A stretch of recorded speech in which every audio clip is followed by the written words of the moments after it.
জলটা আজ খুব ঠান্ডা আর আরামদায়ক।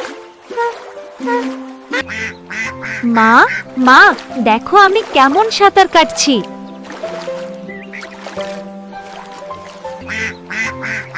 সাবধানে বাবা, তীরের বেশি কাছে যেও না, সেখানে বিপদ থাকতে পারে।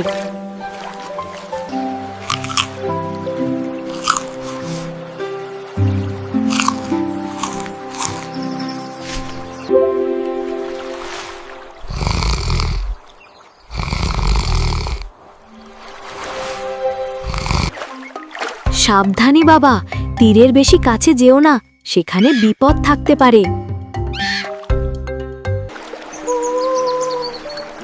আজকের দিনটা খুব সুন্দর, আমগুলো সেই মিষ্টি। আর দেরি করা ঠিক হবে না, জলদি চলে এসো বাবা, তীরে বিপদ থাকে। ও, এখানে কত সুন্দর শামুক, একটা ধরি মা। আহা, আজ লাঞ্চে কচি হাঁসের মাংস হবে, জিভে জল এসে গেল। খোকা চলে এসো, দেরি করো না। দাঁড়াও মা, আর একটু খেলি, খুব মজা লাগছে আজকে। আর একটু কাছে, ব্যাস।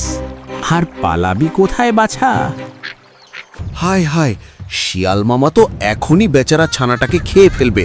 কিছু একটা করতে হবে, কিন্তু আমি তো সাঁতার জানি না, নিচে নামলে বাঘ আমাকে খেয়ে ফেলবে।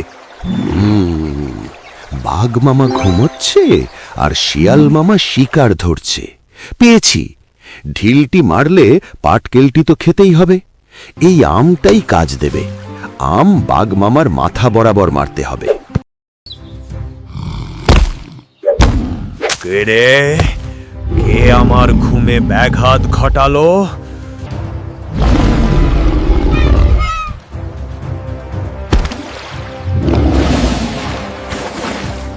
ও তুই? তোর এত বড় সাহস, তুই আমার মাথায় আম মেরেছিস? দাঁড়া, আজ তোকে মেরেই ফেলবো।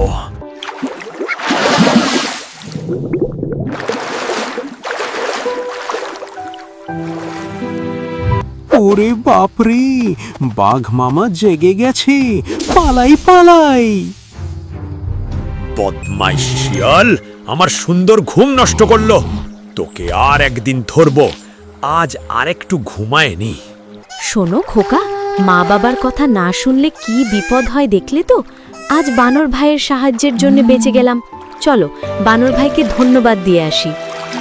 মা, আমি আর কখনো একা একা তীরে যাব না।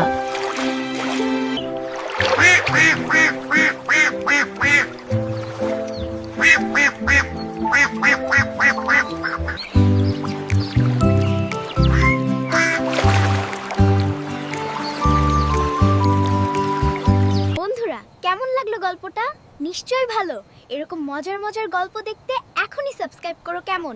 ধন্যবাদ তোমাদেরকে।